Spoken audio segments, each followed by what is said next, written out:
Welcome to the She Cultivates podcast, a space where faith, personal growth, and meaningful connections come to life. My name is Elizabeth Savion, and I am your host, and thank you so much for joining me on this week's episode. I'm here at Hi Hello Labs in downtown Orlando in this new setup space where actually I was able to record the episode that you'll be listening to today in my other setup for Pink and Beauty Marks.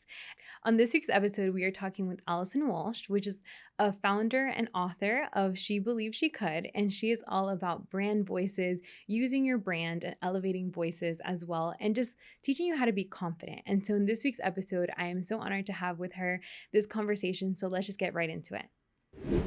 I'm so excited for today's guest, Allison Walsh.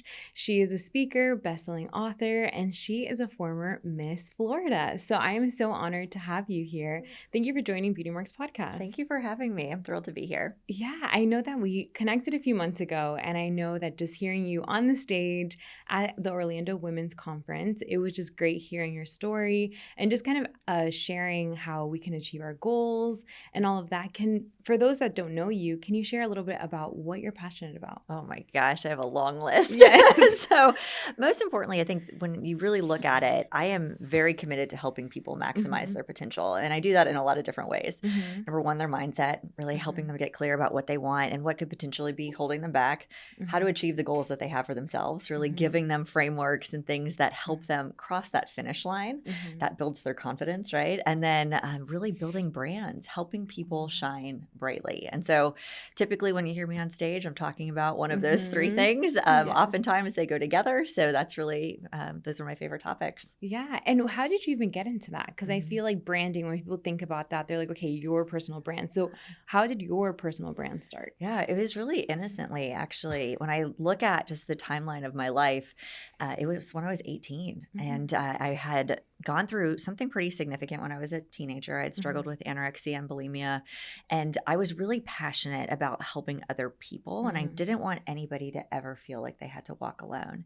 And as a result of that, I was a super passionate 18-year-old and telling my story and speaking to groups and sharing on my college campus, and it was something that just naturally started to develop as a youth advocate in that space.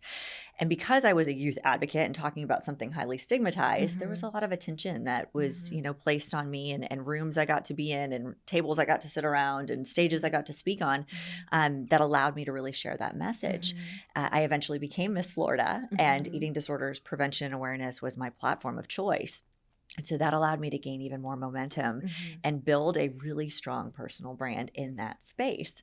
It then opened amazing opportunities for my career. I got involved in the healthcare space. I loved startup healthcare companies. And again, like that's kind of where my story went. Yeah. But during that process, and especially right after I was Miss Florida, so many people were coming to me and saying like, hey, can you help me build my brand too? Like yours is in this vertical, right, in this industry, but can you help me do it for mine? And so it was something that just like naturally started happening. And then of course, just like everything else, like over time you figure out frameworks and methodologies. And, I just became a student of personal branding and really understanding, the science behind it and really what helped people resonate with brands and how are some people memorable and some people not, right? And like, what can you do to really help yourself stand apart and recognizing that all of us have one. It's not something that you like pick or choose. We all have a brand. Yeah. It's and our reputation, right? Yeah. And so if you don't control that narrative, somebody else will. And so there's a lot of power that comes in really owning your brand.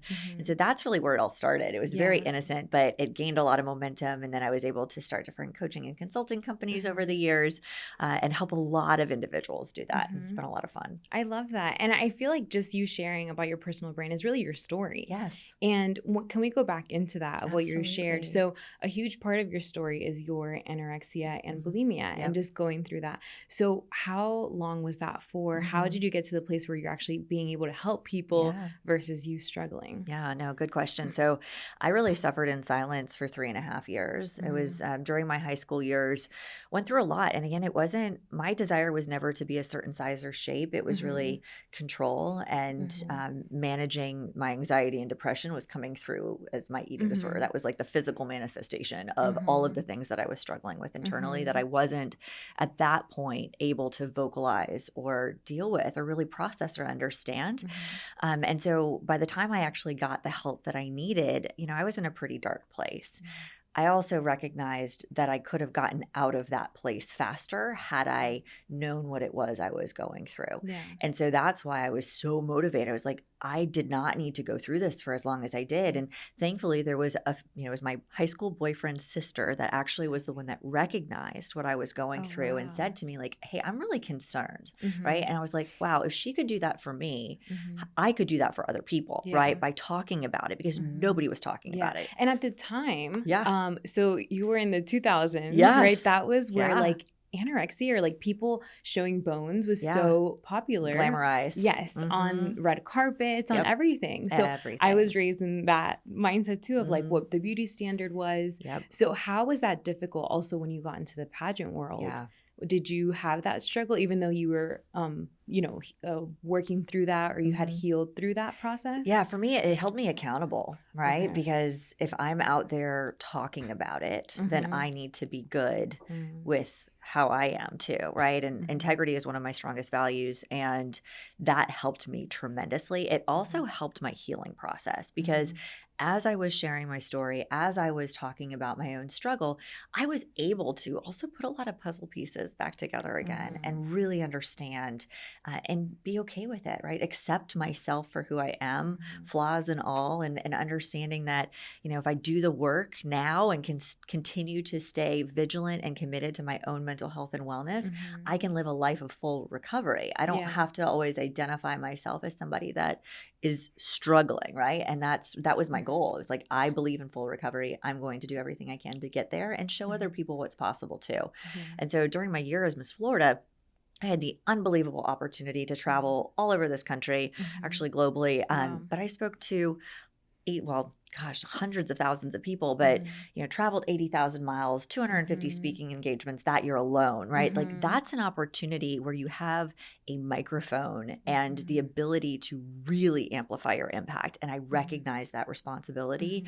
And as a result, I was just so lit up on the inside to make a massive difference. And those individuals that I spoke to during that year, I mean, when I think about my career, my first real job in the healthcare industry came from somebody that booked me to speak when I was Miss Florida that opened the door for me many years later and just said, hey, I have this opportunity and, are you interested? And so again, just a perfect example of building your brand, being authentically you, like not being afraid to show the messy and magical sides of your life because we all have them. And I think there's connection that comes from authentically and genuinely being who you are and removing the mask of perfection that I think so many people have idolized over time, but now recognize that that's not what the ideal is. Yeah. And it's so much pressure. It is. It's ridiculous. I think it's something that like we get to the point that we feel like we're going to break because we're like, I'm trying to put this facade or show this side of me. So how are you able to navigate that? Because I feel like a lot of people listening, they're like, okay, but like social media highlight, right? And like, I want to seem like I do have it all together, So how did you get to the place where you're like, I'm accepting who I am, I'm showing up in that way and feeling confident? Because I feel like you radiate confidence naturally, but was that always the case? No, but I think you have to also be okay with what are you willing to share? Like you don't have to share every side of your life, especially if you're trying to build your brand on social media or wherever, any online platform or podcast show, et cetera.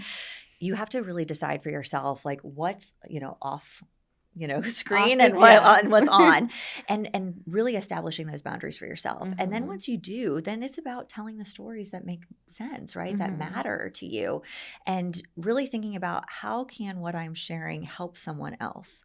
When you can think about it through the lens of who are you trying to show up and serve? Who are you trying to help? Who's your audience? Like who do you care about? And what do they need to hear so that they can continue to make progress in their lives? It makes it a lot easier, right? And who are you hoping to help? And when you can really nail that piece, the rest of it will fall in line. It makes it really easy for you then to decide, okay, what stories am I sharing and what am I not, right? Like what's off limits, what's on. And then it just allows to really flow over time. Yeah. And when you were in that space though of, you were Miss Florida and then you went into the behavioral health industry, what was kind of like the most rewarding part of that? Oh my gosh, to see the impact at scale. So I care about a couple things tremendously. Whenever I look at opportunities or I look at potential, I look at, am I going to be in a position to optimize people, potential programs? Like, can I really make a difference and bring them to fruition? And then is there scalable impact? Yeah. Right? So like, of course, I think every one person that you help makes a difference.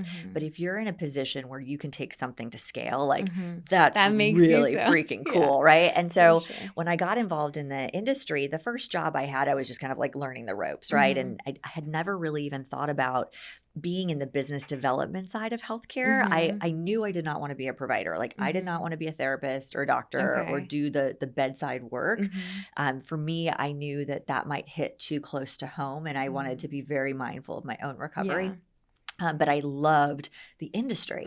And so when I found business development, I was actually in law school because my initial path was that I was going to go to law school to be an attorney, to advocate for individuals that didn't get access to care, right? Because insurance companies deny claims every day for people that are deathly ill and need the life-saving treatment that they deserve. And so that was the path that I was on. Got to law school, I was like, this is actually terrible. I want nothing to do with this, but I'm stubborn. So I was like, I'll finish, but I'm going to figure out my life in the meantime. And that was when that opportunity came from that woman that heard me speak. And so I jumped into the business development world, fell in love with it. And then it was about a year later where there was a startup that was going to happen, like starting right outside of Central Florida. I was like, this is amazing. I can take care of my community, a community that I love and that I've been able to serve through my nonprofit and all of these things, but in a different way. And so I was the second person hired. And that was, so you built the company literally with them from scratch. It was dirt and a dream. When I tell you, like walking through the facility that we turned into a treatment center, what it looked like then, what it looks like now, very different things. But it was a leap of faith, right? And it was like, wow, what a cool opportunity to be involved in something. And I loved the founders that were involved. They were physician entrepreneurs. Strong morals, strong ethics, strong values. I knew I would learn a lot from them. They had been very successful in other verticals and industries. And I was like, this is a really great opportunity. Like, I'm going to try, right? I'm going to fail fast, fail forward if it's not great. But this is a really cool opportunity for me to see if I can take my passion for behavioral health and really dial it into the business world.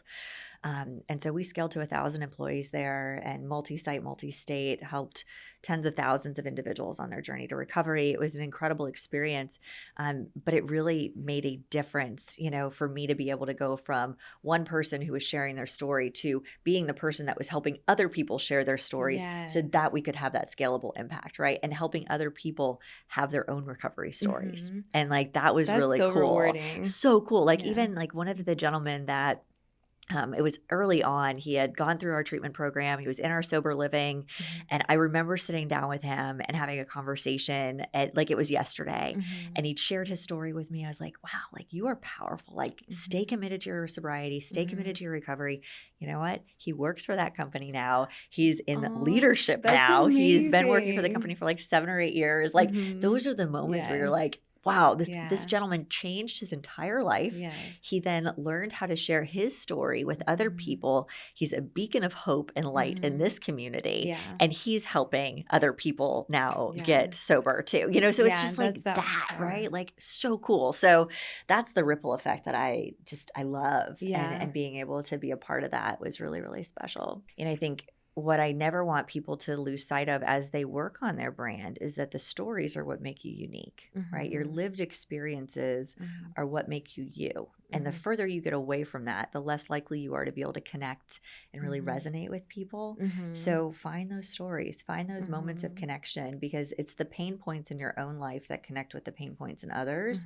And when you can share how you've moved through those or worked through those or had your own hero story or helped somebody else have a hero story, like that's where people will say, wow, like I want to follow this person, or I want to be influenced or inspired by them or learn from them or work with them. And that's where the real power is.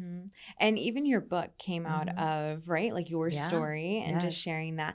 So a huge part what we were talking about earlier is like your confidence, right? Do you believe that people struggle with confidence? Most people do. And why do you think that is? Yeah, I think because we allow ourselves to co-sign on other people's opinions or expectations rather than tuning into ourselves and focusing on how we show up for ourselves every day. Over time, I've learned that confidence is really about trusting yourself and recognizing that you can take small actions and build up who you are. And that version of you that you're striving to be is what matters most. And so keeping the promises to yourself, doing the work that you know you need to do, being who you are and okay with who you're not.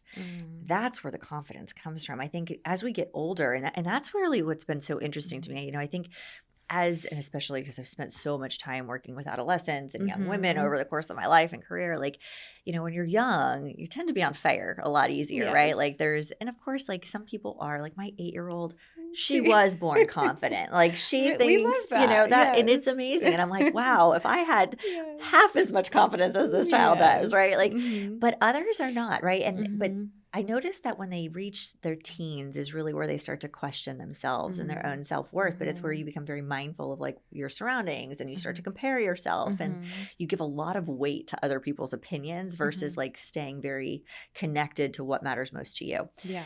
And then as you get older, you tend to, if you're not mindful of it, co-sign on the failures, the loss, the disappointment, the I'm not good enough a lot more than you place value and weight in the, wow, look at what I did today. And that's where I spend a lot of time with my clients too, especially like women who are in their 30s, 40s, 50s, right? They've had career success, but they're scared to potentially like either reposition themselves, step outside their comfort zone, shine that spotlight brighter, ask for what they're worth, you know, like do those things. And it's because they no longer trust themselves the way that they once did. And so one of the exercises I love to do with my clients, and I do it right out of the gate, is like, let's come up with all of the reasons why you deserve this recognition, this opportunity, you know, to pursue this path, to have these next things come to fruition for you that you've been dreaming about. Like, let's develop that proof for yourself, right? Yeah. And then as we build their brands, we're developing the proof for everybody else, right? But most importantly, you have to believe it yourself. Yes. And it's an inside job. But it comes from trusting yourself and honoring who you actually are. I find that a lot of women struggle with that, like even recognizing. I would say even more compared to men. Like I feel like just speaking about what we do or like being like, like we, you know, we don't want to sound like we're bragging about ourselves. We don't want to sound like we're too like arrogant or anything like that. So then I feel like we end up kind of like undermining ourselves. And literally this happened to me, vulnerable moment that like a few weeks ago I was asked to be on a panel and I was super honored. The women that I was alongside with were CEOs, very successful entrepreneurs, and I'm still in my late 20s. I've built something for myself, but I saw myself as like, wait, but I'm not there yet. like I feel super honored to be on this panel. But I did that to myself. Even while on the stage, I was still like, I don't know why I felt that of like, I'm not there yet though. Like they're the ones that, you know, and I'm like, I'm on the stage though. Like, why don't I see myself that way? And after I like sat, like I literally like self-reflected, I'm like, but I had that opportunity because I was meant to be there. So it doesn't matter that I don't have that yet. I'm around those people and those are the people that I aspire, right, to be like. So it's like, I have to see myself as like, that's great. I'm working towards that, but I still belong there. So that happens to me sometimes. So do you have any suggestions? Well, and I mean, I think like, you know, you got to the ultimate place, right, of recognizing you I'm on the stage, right? But somebody else saw something in you, right? And I think that that's where you have to remind yourself that you are showing up in a way in which people appreciate you and who you are and what you bring to the table. You have tremendous value, and otherwise you would not be on that stage, right? And remember, like comparison is the thief of joy. Yes. You could potentially have stolen a lot of joy from those moments because you were stressed out and thinking about like, oh, look at everybody else that's here. Right? And I'm like, let me take it in. Like I'm here in this moment and this is great and this is good today. Right. Like not trying to like not take in what's happening. Yeah. Well, and I think in those moments too, some of the things that I've had to do over the course of my years and things that I've worked with my clients on, I have a lot of women that I've coached and trained over the years that are in high pressure situations in a spotlight, right? And being tested very much so. Similar to like, what you're just talking about on a panel in front of people, like in the moment, no editing, right? Like very much that. And one of the things that one of my coaches helped me do early on in my life was I had to like retrain my brain what I thought of. So I'll take you back to my baton twirling days, which were early years. Like I grew up as a competitive athlete, 5 to 23 years old. I was training in the sport of baton twirling, not just like recreational, like hardcore. In baton twirling, for many, many years, they would say, you want to have a no drop routine, no drop, no drop, no drop, right? So focusing on perfection, but through no mistakes. Okay. They have since switched that to all catch, right? All win, right? Get it, right? Versus like, don't make mistakes. Yes. Actually receive the glory from having a great routine. Yeah. So there was that switch in mindset. And then I worked with a sports psychologist because I was an athlete that would train and be great in the gym, right? Like I loved performing. I loved winning. Shocker. But I really when it came time for me to actually hit the floor in a high pressure situation, the negative talk track that was in my brain was very much focused on all the things that was going to go wrong, right? Like you're the drops, don't drop it, don't right, fail, don't mess up, don't screw up, all that, right? The sports psychologist that I worked with said, it is absolutely impossible for you to say negative and positive things to yourself at the same time. So choose your talk track. And so we worked on these 4 little short statements, and you can do this. And I encourage you to do this. I encourage anybody listening, watching to do this too. Find 4 quick, punchy statements that just become the auto track in your brain. And you have to practice it when you're not in those high pressure situations, because otherwise it won't be the default, right? So like mine were, and still are, I am a winner. I can do this. I have a good attitude. I have a good attitude towards others, right? I can't be saying to myself, don't drop, don't mess up, don't screw up, don't blah, blah, blah, blah, blah, if I'm saying those things over and over and over again. It's literally a pattern disruptor. Wow. And so when you do that, when you have tools like that in your toolbox, you can rewire your experience, right? And reframe things and get yourself out of your own way so that you could show up as a boss on those stages, right? Yes. And really soak in the limelight because you deserve to be there. Yeah. So like figure out what those things are. And the key is to practice them when you're not in those situations so that they become your default. Yeah, that's so good. That's such a good like nugget to take from this, because it's true. It's like in those moments you do go to the dark side. And then you're like, no, everything's going to be fine. Like just breathe. Everything's good, but it's like trying to, and that's something like with my therapist that I've worked on, and like a lot of self-awareness and work on myself, because I am like, why do I still it's not why do I still struggle, it's more of like those things can come up, it's how you handle them, right? Because we're human again. Right. So well, and next level, right? Like every time, and that's really where I see a lot of women struggle, is that it's in the elevation where those things happen again for us, right? So like pretty sure if you were to be asked to do the same panel again, you wouldn't feel that way because you've proven to yourself that you can do it, right? And so like that should go on your win list as proof of concept that you did it and you nailed it and it was great and it was an amazing experience. And so that the next time when you're elevating, you have proof of concept that I've done that. I've been in high pressure situations. I've handled myself with grace. I'm proud of how I did it. And now look at me, I'm on a bigger stage and I'm going to do it again, right? And so it's all of that that really helps you. And I think also processing it, I know I find a lot of freedom in getting the thoughts out of my brain and onto paper.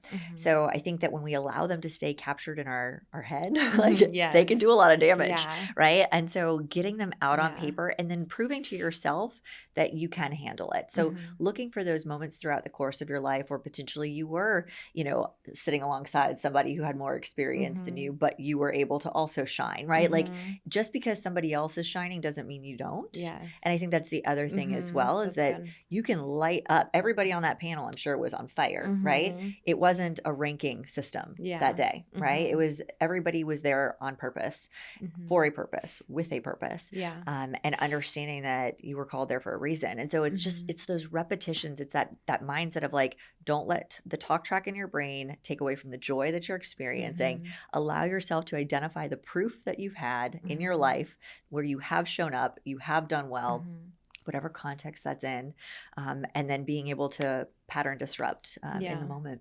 Yeah, that's so good. Because I think that also ties in with imposter syndrome. Big And I know time. you talk a lot about that. Yeah. So how does someone work through that? Have you struggled with that, Oh, even at the position yeah. that you're in now? Oh my God. Yes. Like it's Yes. so natural. And it is Yes. in those moments of elevation, right? Imposter Yes. syndrome shows up when you are stretching yourself outside of what is familiar. I mean, I had something as recently on my drive here, right? I have a client that I'm working with. We are evaluating the packages that she offers. We are increasing her value. I set up a call with a client with her today. She has been undercharging for years and she is super talented. And I told her what she needed to charge today. When she has that conversation, The money talk. Ooh, Yes. and that's where I see it the Yes, most, right? Like yes. when women So are trying to true. have that conversation, Yeah. I have to have a conversation later today about this. Yes. Same thing for myself. Yeah. But it's like you have to practice those things. Yeah. And I think what we don't do is give ourselves the time and space to actually say things out loud and challenge ourselves in the moment so that like when you're actually doing it, it's not the first time. Yeah. Right? So give yourself the time to practice, give yourself the time to work through the feelings so that it doesn't all come at a specific moment. But again, you have that proof, like I can do this, I can say this. And, I've worked with a lot of women over the years that either, they're entrepreneurs and they're putting their packages out there or they're negotiating a different salary or going after a different position. And it's like, you cannot wait until that moment to say what you need to say out loud for the first time. How does that look like? If you're saying like, is it that you write like, I deserve to get paid this, or like, what is that practically? It can be as simple as that, or it can be like practicing in the mirror, like almost like simulating or working with like a friend, a partner, a coach, whatever it is, but like almost like a mock conversation because that the conversation is going to happen, right? Somebody's going to ask you, how much is this? Or how much are, what's your salary requirement? Or how much is your service? So practice saying it out loud helps you to just, again, not have the emotion tied to it. It's more of like, no, this is just the next step in the process. And working through that, it can be as simple as that. It can be writing it, and just being really comfortable with that. But yeah, I mean, you just can't wait until that moment. Yeah. And so saying it confidently, saying it like secure about yourself. And like, what have you seen over the years of like how people can show up confidently? So maybe they're screaming on the inside and they feel like the anxiety, but how can people, because I feel like sometimes people, especially as women, it's like, okay, how can I show up? Is it the way that I have to dress? And some people aren't all about dressing up like that. Right. So how can someone show up confidently in your opinion? I think you have to look at the total package, right? Like if, it can come down to body language, it can come down to wardrobe, it can come down to how do you feel about yourself, right? Like I think it all starts, it's an inside job first and foremost. I think about the last 18 months, I hired 150 people. Okay. So I interviewed a lot more than that to get to that 150.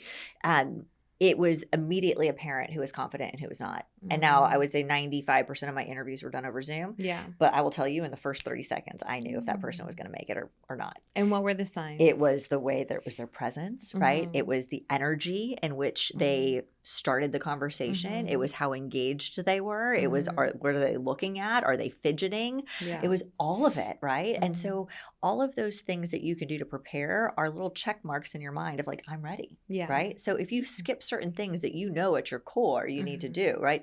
Get a good night's sleep, be well, well hydrated, well nourished, right? Like you're not running on only coffee. No, like do the things you need to do for yourself. And like sometimes you just have to make a checklist for yourself and say like, okay, and prove to yourself you're prepared, right?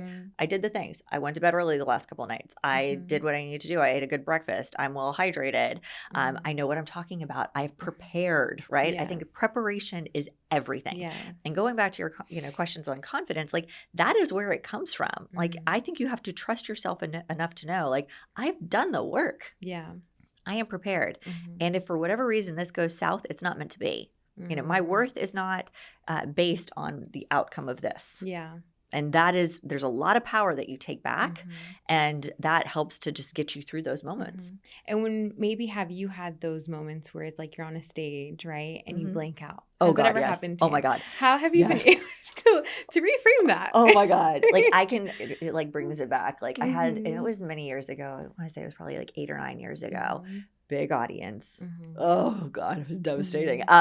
They didn't know, right? Okay, like, it wasn't like your script and and you're like, I missed this whole chunk. I literally missed a whole chunk. Like, and you've seen me speak. I like acronyms, right? like completely missed one of the letters in my acronym. Like Mm-hmm. just didn't happen. And I Yeah. got off stage. I was like, oh my God, no wonder it didn't click because I Yeah. missed this piece, you know? Mm-hmm. And I was so mad at myself. And I can remember, I know what I was wearing. Like I know where I was. Like I went home. I like immediately got a migraine. It was like all the things, right?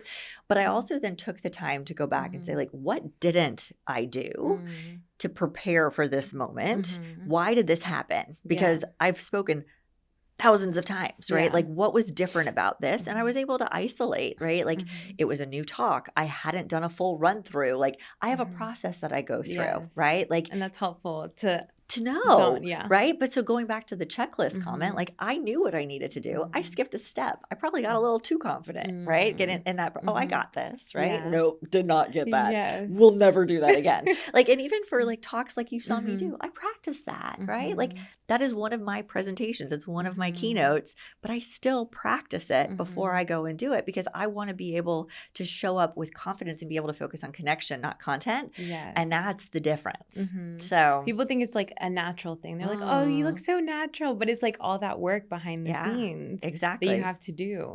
So even at the capacity of where you are today, you know, how have you been able to navigate those pivots and those difficulties to stay positive, to stay kind of like continuing toward your goal, even when discouragement comes? Oh, there's so many, you know, I think so many stories that go along with this one. And I think that when it comes to navigating disappointment or getting discouraged, like there are bumps in the road, right? And recognizing again that like tomorrow's a new day. I'm going to learn from these things. I think that my greatest triumphs have come from very challenging times, right? And I think about the defining moments, like where you like you reemerge, right? As like a renewed version of yourself. But you know, I think about COVID. I think about leading my team through COVID and how difficult that was, and all of the challenges that came with that, personally, professionally, big decisions we had to make as a company.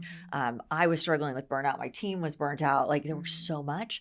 But that was also some of the most beautiful times. That's when I found the world of positive psychology. That's when I literally did so much work on myself that I was able to bring so many things that I learned back. And I was able to help find the joy in the journey again and find the positive moments and help people get back on track and help retain the team and help all of those things.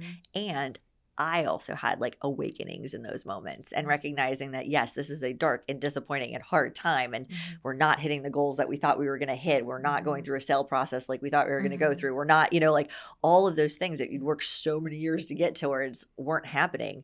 But what is happening, right? Like, and where's the good?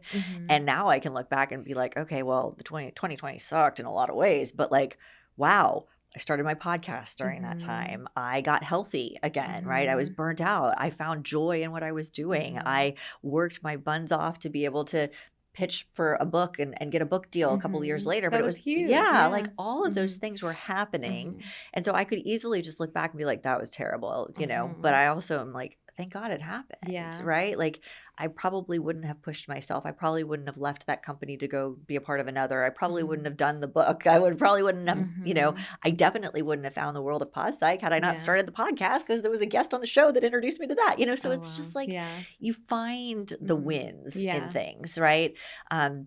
And it's hard too. And I mean, I recognize this. I've run sales organizations for years. Like that was my job in behavioral health was the sales team, right? Like KPIs are a real thing, right? And so when you're not hitting goals, it's really easy to continue to not hit goals if you stay stuck in the loss. It's like, okay, well, what didn't work? Pivot, right? And I know pivot became quite a buzzword during the pandemic, but you have to stay agile and you have to stay nimble and you have to stay flexible in your approach because what worked yesterday might not work tomorrow, right? And so you have to just always be looking for how can I grow? How can I continue to stay relevant? How can I stay out in front?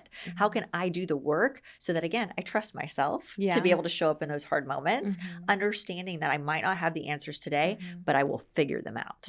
And that, I think, is a huge lesson for anybody listening is that everything is figure outable. I don't know if you follow Marie Forleo, that's like her phrase, right? And she wrote a book literally called that, but it's true.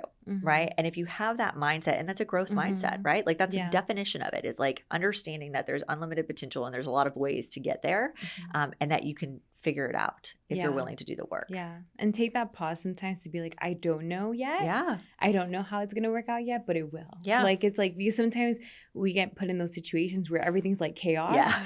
And then we're like, and someone's like, okay, what's the answer? What should we do? And it's like, I'm not sure right now. But take a beat. Yes, because that's something else too. It's like we always feel like we need to like that like hustle or that like rush for things where it's like things will work out. It's just trying to figure it out sometimes and give it time. And doing the things, right? Like doing the work. Like don't be a victim of circumstance. Take a step back and say, what ownership can I take in this moment that will help to redirect my future, right? Or that will help us at least take that next step. And that, you know, I live and die by the 1% better mentality. And I think because I do, that is what allowed me to gain so much momentum early in my career, because every day I showed up and I was like, I'm going to be 1% better than I was yesterday. What does that look like? Okay, I'm going to learn. I'm going to grow. I'm going to read. I'm going to be mentored. I'm going to be coached. I'm going to put myself in situations that stretch me. So like really doing that, right? Like you start to feel pretty resilient, right? And yes, things are going to knock you down. Like we've had really hard years, really hard, difficult situations that we've gone through. We all have. Yeah. But I also know I can get through things, right? Because I've proven to myself that I can get through it, even if it stinks really bad in the moment. But I'm not going to sit there and be like, oh, woe is me. I'm just going to wallow in all my stuff, right? Like, no, it's like, okay, how am I going to figure this out? Yeah. Yeah, that's very encouraging, even for me, because I feel like sometimes we can be hard on ourselves when things happen. Yeah. And you're like, you know, I need to be here. And then how we talked about like the comparison, or you're like, you know, people are figuring it out, you know, faster. Right. But it's like staying with that it's like, I've been through hard stuff before. I can get through this. What am I going to do? And it sounds like you've had also amazing people around you. Yeah. So can you talk a little bit about how the people, maybe mentors or friends, have helped you to get to the place that you are? Yeah, relationships are everything. I think I credit so much to the people that I have surrounded myself by over the course of my career. I mean, you know, everything from the woman who, when I was 18, said you were blessed with a voice to tell your story, right? Like she started everything, opened that door, right? She held up the mirror for me and helped me see something in myself that I did not see. I then had a mentor for 10 years. Her name was Lynn Grief.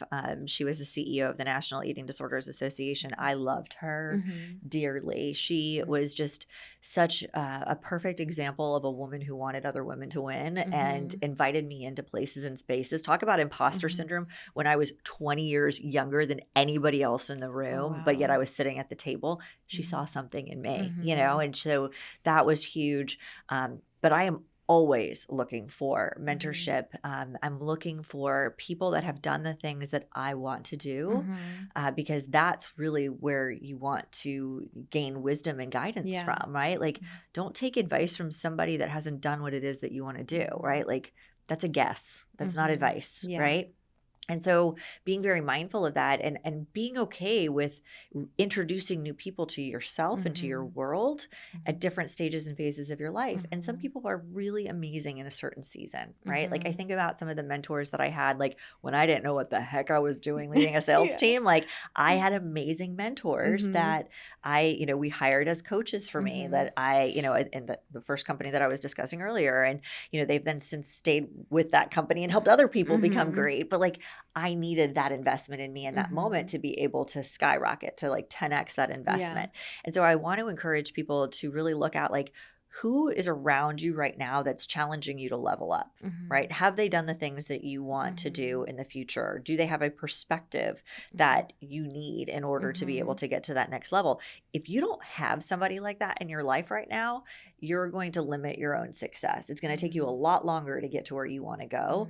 And I'm sure you've heard that term of like, your network is your net worth. It is true, right? Like when you, even in a day and age where digital media and online is so important, like, you can pretty much pinpoint all opportunities to connection. Yeah. Right? We're still humans. It's human to human, regardless of Mhm. industry, regardless of what it is that you do. So build those relationships, find your mentors, Mhm. have people that hold up the mirror for you, that help you see something in yourself that you didn't know, and that you're also holding you accountable. Yes. Right? Like that That accountability reminds you, piece yes. is huge. I will That's say huge. 90% of my clients that have worked with me, and I've had 350 private clients at this point that have hired me as their coach, Yeah. not to mention like the thousands in the community. But 90% of them say the reason that I continue to renew with you is because you hold me accountable. Yeah. I know that when I get on the phone with you or when I sit You're- down with you, that you're going to be like, Yes. where's You're that like, homework? where is it? Yes. You know, but that's real. whatever that looks like. Yeah. And that can be as simple as an accountability partner. It can be as simple as somebody who is like-minded and that believes in growth just as much as you do. But you need to have it. Because Yeah. we weren't meant to experience this life alone, No. right? And we have tremendous potential.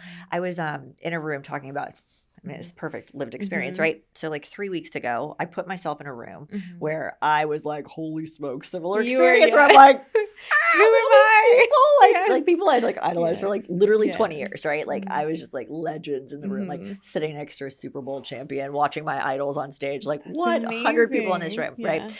But I was challenging myself Yeah. because I knew that if I didn't get in rooms like that, I wasn't going to be able to continue to grow, right? And so I was baking it into what I knew I was going to do this year. It also helped me because I was thinking, okay, what does my personal development budget look like for 2025 and making sure I have the you go to resources. conferences and things like that for yourself. Conferences, coaching, all of the things. Like where am I going to be spending my resources? What rooms do I want to be in? Who do I want in those rooms with me? How do I get myself in those rooms, you know?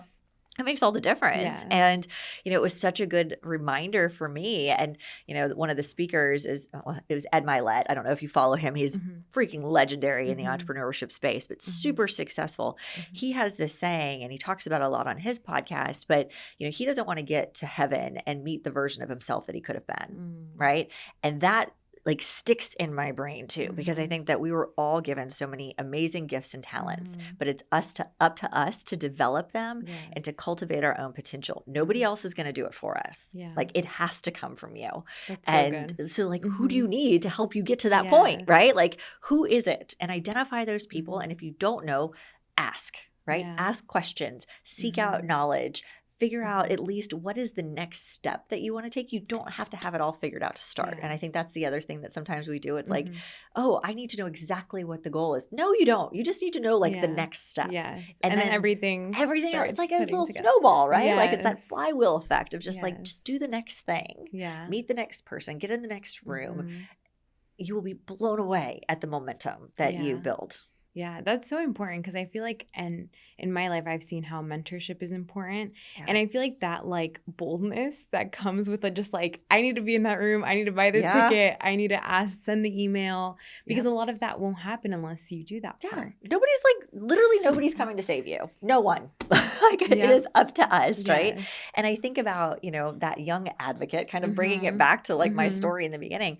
When I was 18, 19 years old, my mom and I went to our first conference for eating disorder prevention and awareness. And that was right when Lynn Grief, the woman I mentioned, was like a newly appointed CEO. I walked up to her and I was a bold advocate in the moment, like only thinking about the impact that I wanted to make in the future. And I said, I want to be you one day. And I'm sure she was like, who the heck are you? You're like 20. Like, what? And, you know, she didn't take me up on the offer to be my mentor right out of the gate, but I kept showing up, right? I kept putting myself in those rooms because that was my passion, right? And that's something I cared about deeply. And if you're not there, you're not going to have the opportunities. And so I would figure out a way to be at the events, to volunteer, to make sure that my presence was known because I cared and it was important to me. And that's where you have to really identify, like, is this important to you? Like, and if you don't have that fire, like maybe you're not doing the right thing. So, and that's a whole nother thing of how to find that. Whole other episode. You need to watch it. You need to read the book. You need to... No, but I love it because it's true. It's like, and I'm going to be honest with you. I think also like being in my 20s, sometimes I do still feel like that space of like intimidation, you know, of things. But I really push myself like so much to be like, okay, reach out, you know, extend that invitation, be in the room. So what advice would you give to someone in maybe their 20s or 30s that they're like, okay, I want to get here, but, you know, I still, you know, sometimes I'm not there yet, you know, but I'm Yeah. around these people. I'm trying to put myself out there. Like, how can I do that effectively? Yeah, well, I think you have to figure out like what is at least that next micro goal, Okay. right? And then you reverse engineer from there. Okay. Don't try to conquer the world tomorrow, but like really look at like, okay, so like for you, for example, like I'm sure there's individuals that are like goal guests to have in this room. So do the work, right? Like I think about my podcast. I got so many no's in the beginning, like, and guess what? All those people ended up coming on, but it took multiple touch points, right? I was the persistent one that was like, no, I really do believe that you have value. And as I gained momentum and my show gained traction and my audience grew, like it made it a lot easier for them to say yes, right? So keep showing up, keep doing the things, but be really clear that like you're going to have no's along the way. Like there's going to be rejection, but the people that are successful are the ones that get themselves back up faster and keep going. And so it's making sure that you're not capping your own potential, that you're not taking every no as like a permanent, like this is never happening. Or personal. Yeah. Very like, personal. It's that grit. It's that resilience. And the more you do it, then you'll start, it becomes a game, right? Like, especially coming from the sales world, like everything's a math formula, right? Like maybe you send 10 pitches and you get 2 yeses, right? Like don't look focus at on the yes.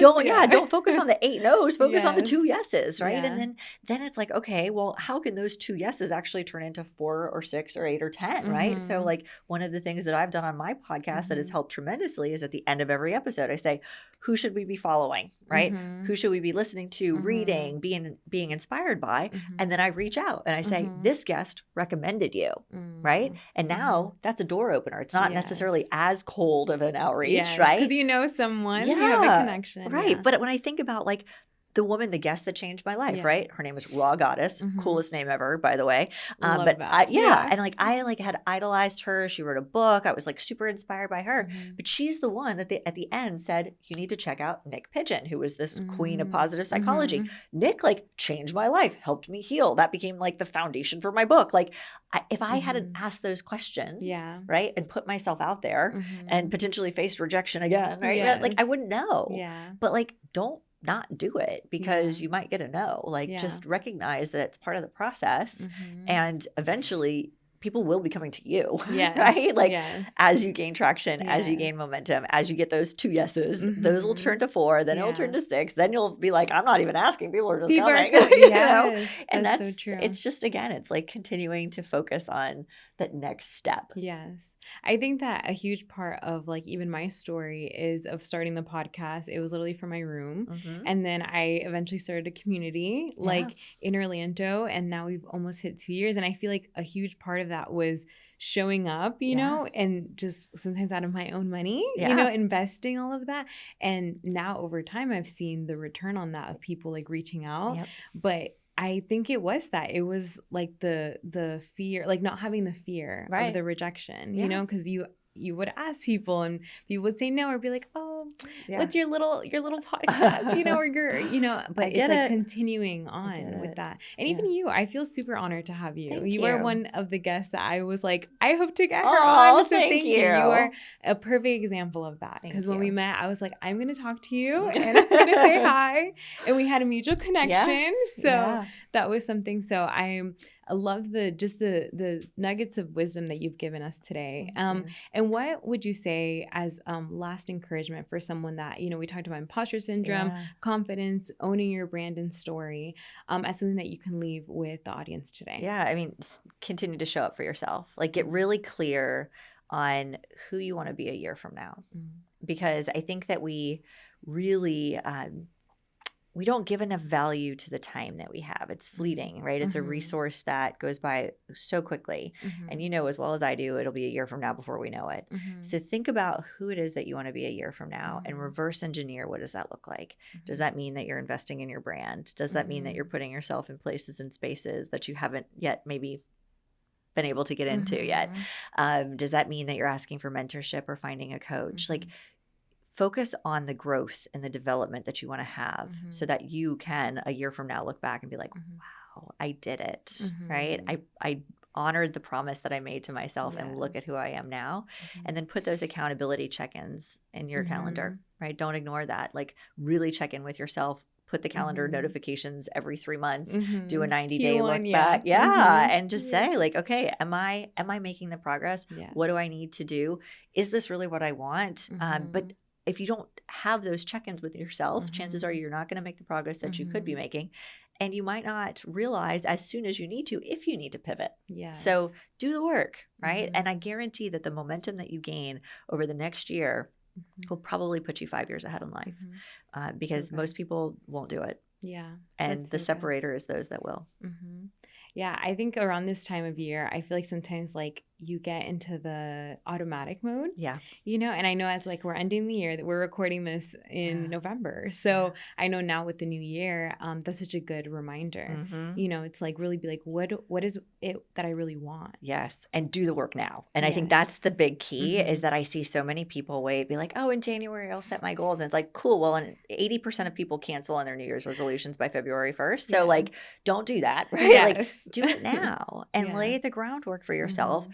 and start to make traction and put skin in the game, right? Mm-hmm. Make yourself be accountable to you, whatever Mm-hmm. that looks like. And most of the time, if you have a financial investment that you've made in yourself, Mm-hmm. you're not going to quit. Yeah. So even if it's just putting it in a jar or putting it Mm-hmm. in an account or someplace Mm-hmm. else, like do it, Yeah. right? But it makes a big difference. And again, it's like if you can start to make those commitments to yourself, I think about some of the things that I've done over the course of my years. This is the time where I am, signing up for something, putting the deposit down, getting super clear on what am I doing. Like I think about my calendar for next year and there's stuff that's scheduling into Q3. It's like that's the timeline that I'm looking at. And that's going to help me have a great 2025. Yes. I'm looking forward to that and looking forward to all the great things that you're doing. So how can people connect with you and hear more about your book? Yes, absolutely. So She Believes She Could is just my heart and soul. It went into that book. It's also the name of my podcast. Everything's available on AllisonWalshConsulting.com. I'll also provide a link for your listeners to access like a free mini course on goal setting, if that would be helpful. Perfect timing. That would be so I good, love that, right? yeah. So I have a framework that I love to coach on. So we'd love for you to connect that way. On Instagram, it's at Allison Walsh. I'm super active on Instagram. Yeah. So, but you have to be okay with me telling you that you're awesome every day. Yes. So like otherwise don't bother. It's like a pep talk. Like it's like, yes, I am. Yes, 2025. We're gonna thrive. Yeah. So what are you looking forward to like for this next year? Yeah. Well, I think, I've had a lot of transition and a lot of change this year. And so settling into like my new normal of really being super intentional and thoughtful around projects and people that I get involved with. So I'm very much looking forward to that. We've done a lot of work in the second half of the year of building out programs for our community, going back to what I talked about earlier about being in a place to really optimize people, potential programs, processes. Like projects like that really excite me, and then scalable impact. And so for so long, so many of my resources were just available one-on-one. Yeah. And I'm recognizing that I don't want to cap my ability to make an impact. And so I've spent a lot of time in the second half of the year creating the program. So like my signature program, which is Launch Your Brand, that's my one-on-one offering. We've actually packaged into Build Your Brand on Demand. And so that is coming out in the next like 30 days, which is really, thank you, like very exciting. But I get excited thinking about the reach that it will be able to have and the scale and just the success stories. And like that gets me really excited. Yeah. And then just doing really fun projects and collaborations. Like I feel like at my old age now, like I'm but seriously, like, yes. Okay. I'm at a place in my life and career where I have options and choices because of the work that I've done. And that's exciting to me to think about, okay, I get to be super selective about what I get involved in. And it needs to check the boxes in all areas. Like I don't need to co-sign on things that don't align anymore, which is a great place to be. So lots of cool collaborations, different partnerships, like different events that we're doing in 2025. I'm just really looking forward to and saying yes to joy more often, right? And I think that's really super important, especially as you get older and you start to really reprioritize. You want to do things that make you happy. Yeah. And there's so much that, that could be a whole other episode, but there's just so much that you can learn, through the joy and not being overextended and not being super stressed and allowing yourself to truly show up and be the happiest version of yourself. you attract unbelievable opportunities for yourself Yeah. when you're able to radiate that joy. Yeah, a huge part of like I feel like people's healing journey is accepting the joy versus all of the chaos and the pain. Yeah. And so I am excited for what's to come for you. And I feel Thank like you. I know that like how you're saying, it sounds like you're in answered prayers and answered work. You know, you're seeing the fruit of a lot of the stuff. And so I'm encouraged by you just to know that it's like to keep on going, Keep to keep showing going. up, Keep you know? doing And I mean, it. radiate confidence. And Yeah. so I hope you guys enjoy this conversation. I know I did. I learned a lot. And I always love as like, even though I'm hosting it, I always listen back, you know, and I take little notes of things that I learned. So I just hope that you guys are also as encouraged and empowered to go into your new year. And thank you so much for being part of the show. Thank you for having me. It was a real honor. Thank you guys for joining in on this week's conversation. It was great talking with Allison and just sharing our really sometimes self-doubt that we have, our issues maybe with imposter syndrome, and the belief that we can't do something, you know? And so I even took some things to apply to my life as we walk into this year. And just as you're planning your goals and you're making your vision boards. And so I hope you feel as empowered as I do. So if you love this episode, make sure to share it with a friend, share it on social media, and tag at Elizabeth Sabi and at Allison Walsh. And I hope that you enjoyed this, take some notes, and I will see you guys next week.